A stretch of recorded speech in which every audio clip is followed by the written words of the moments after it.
Ako si Francis Riudique at narito ang mga napapanahong balita. Isang magnitude 4.9 na lindol ang yumanig sa Camarines Sur dakong alas 3 ng madaling araw nitong Huwebes, ika-30 ng Nobyembre.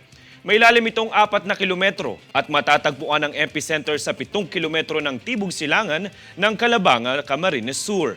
Ramdam kahit sa karatig lugar nito ang intensity 1 hanggang 5 kung saan tectonic umano ang pinagmulan ng lindol na nangangahulugang mula ito sa paggalaw ng isang aktibong fault malapit sa lugar.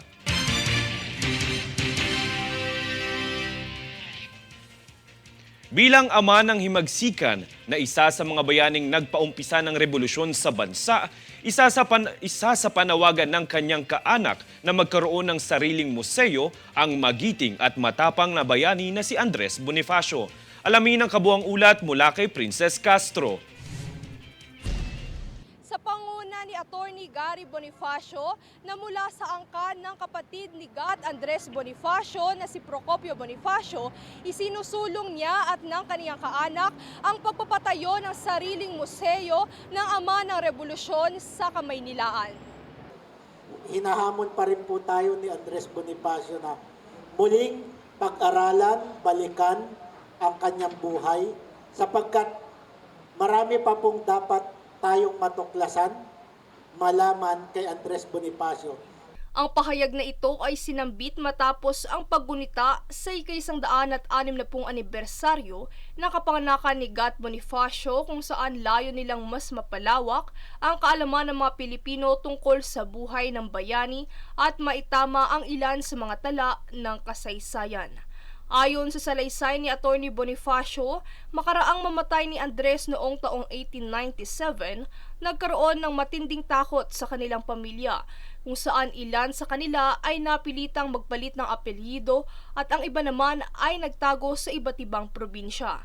Kaya't nang magkita-kita ang kanilang mga angkan paglipas ng ilang taon, nais nilang magkaroon ng museo ng memorabilia ang bayani na sa gayon ay hindi lamang kasaysayan ng maiayos, kundi pati na rin ang dangal na mabigyan ng maayos na alaala si Andres pagkat ito'y walang maayos na libingan. Bagamat mayroon ng museo ng Katipunan sa San Juan, ayon kay Attorney Bonifacio, mas maganda kung magkakaroon ng sariling museo para sa bayani upang makintal sa isip ng mga tao kung sino talaga si Andres.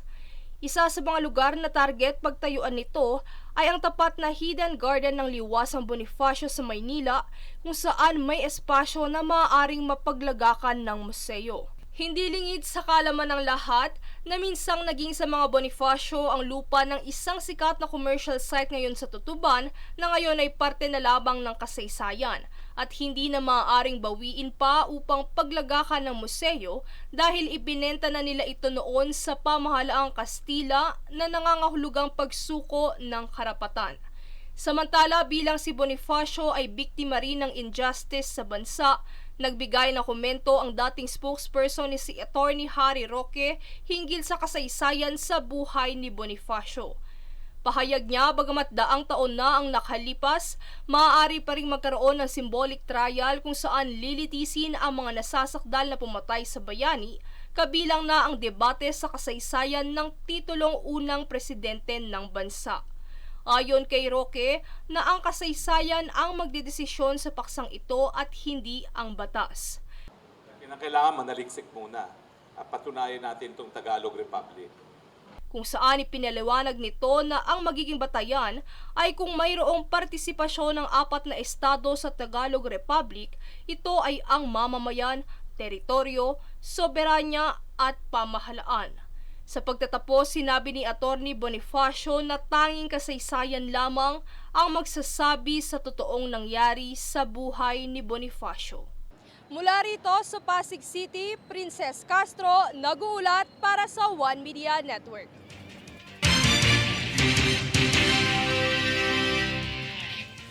Ayon sa isang opisyal ng Antique nitong kamakailan, halos kumpleto na ang development ng 770 Super Typhoon Yolanda housing units sa munisipyo ng Lawan at maaari nang i-turnover sa darating na ika-15 ng Disyembre. Ang kontraktor ng National Housing Authority o NHA relocation site sa Barangay Lugta, Lawan ay kasalukuyan ng naglalagay ng finishing touches sa proyekto. Ito'y ayon kay Ebi Archangel Buchong, pinuno ng Antique Provincial Housing Affairs and Resettlement Office. Dahil sa mga issue ng pagbaha sa lugar, ang mga housing unit na ito na natapos noong 2017 ay hindi kaagad na ibigay sa mga benepisyaryo dahil nangailangan umano ito ng rehabilitasyon ng mga napinsalang bahay.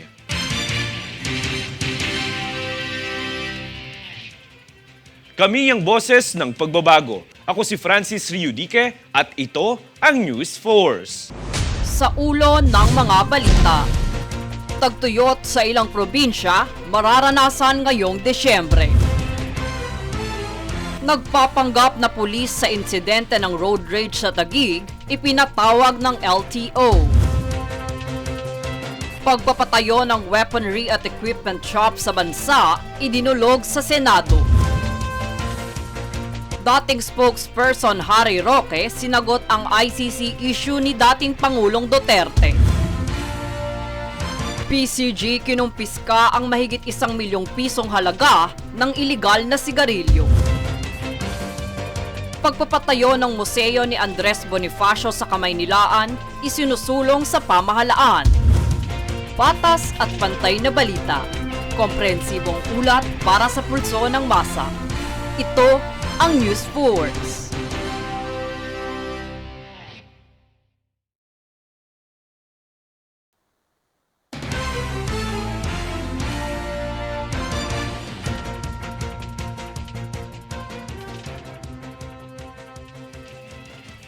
Ako si Francis Riudique at narito ang mga napapanahong balita. Nagbabala ang pag-asa sa ilang probinsya sa bansa na posibleng makaranas ng tagtuyot bunsod ng El Nino. Kabilang sa mga probinsyang ito ang Batangas, Cavite at Oriental Mindoro. Habang posibleng maramdaman naman ang dry spell sa Cordillera Administrative Region gaya ng Benguet, Ifugao, Kalinga at Apayao. Nakatala rin sa inyong TV screen ang iba pang lugar na makararanas ng dry spells. Ang mga lugar na makararanas ng tagtuyot ay maaring makaranas ng mas mababa sa normal na pag-ulan sa loob ng 5 magkakasunod na buwan. Magiging mas mainit kaysa karaniwan, ngunit asahan naman ang mga cold surges na dulot ng amihan.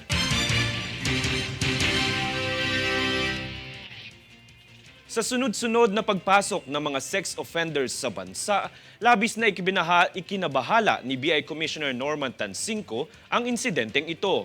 Tunghayan ang buong impormasyon mula kay Jade Buhoy. Sa Ninoy Aquino International Airport o NAIA, inaresto ng Bureau of Immigration o BI ang 2 dayuhan dahil sa pagkakasangkot ng mga ito sa pangmomolestya sa bansang Estados Unidos 13 taon na ang nakalipas. Base sa pahayag ni BI Commissioner Norman Tansinco, kinilala ang 2 dayuhan bilang sina Francisco Narvios Texon na kabilang sa mga registered sex offenders at si Dayloyd Bayles na napag-alamang nakasuhan ng sodomy dahil sa pangmomolestya ng menor de edad. Ayon sa ulat, ang 2 dayuhan ay iilan lamang sa higit 150 dayuhan na nabibilang sa registered sex offenders na kamakailang hinarang sa NAIA magmula noong buwan ng Enero ngayong taon. Labis naman ang pagkabahala ni Commissioner Tansinco ukol rito dahil matapos ang pandemya ay sumabay rin ang pagtaas ng bilang ng exploitation. Dahil rito, patuloy naman ang pagbabantay ng BI sa seguridad ng NAIA upang mabawasan ang kaso ng exploitation. Jade Buhoy, nag-uulat para sa One Media Network.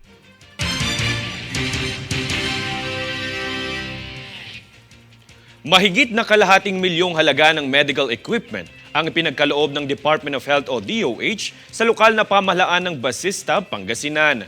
Ayon kay Mayor Jolly Resuello, ilan lamang ito sa mga nakatakdang matanggap ng LGU na siyang mas makakapaglapit ng serbisyong medikal sa kanilang mga residente. Ang mga nasabing equipment ay ito-turn over sa kanilang kakatayo lamang na Super Health Center.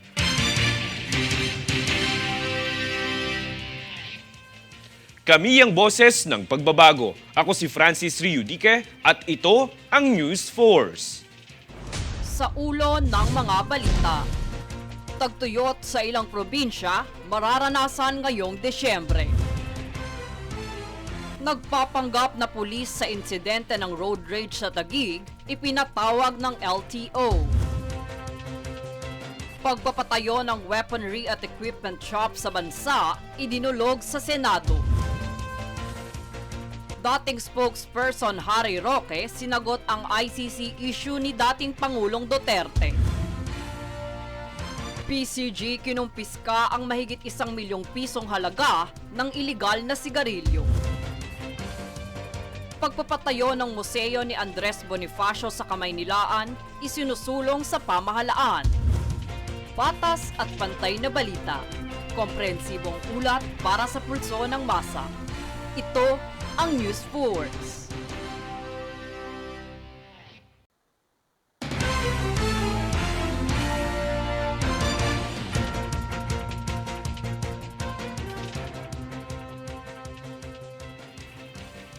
Ako si Francis Riudique at narito ang mga napapanahong balita.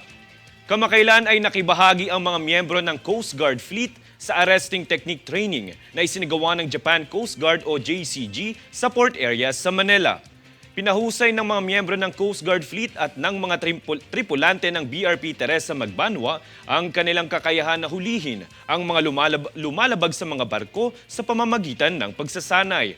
Ang Japan International Cooperation Agency ay nagbigay ng capacity building initiative sa mga kwalipikadong Philippine Coast Guard personnel bilang paghahanda sa pagiging PCG arresting techniques instructor.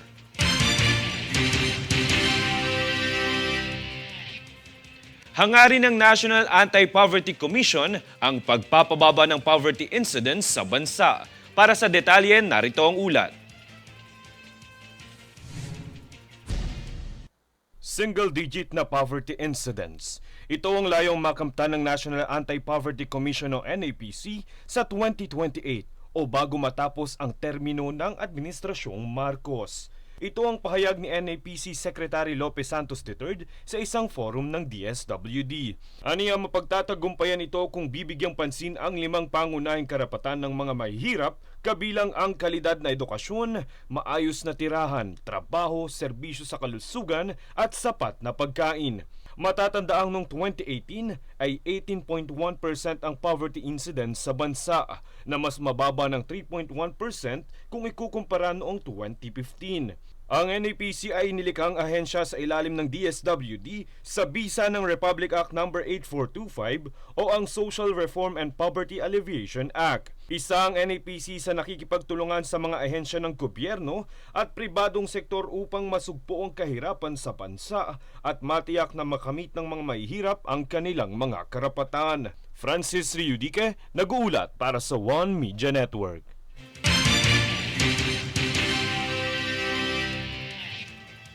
Tumaas ng humigit kumulang 162% ang mga kaso ng karahasan na naitala sa nakaraang barangay elections. Mula sa huling tally ng Philippine National Police noong election period, nasa 105 na ang validated election-related incidents ngayong taon. Samantala, may kabuuang 29 na katao ang namatay habang 100 naman ang nasugatan. Mahigit kalahati ng validated election-related incidents ay nangyari sa Bangsamoro Autonomous Region in Muslim Mindanao.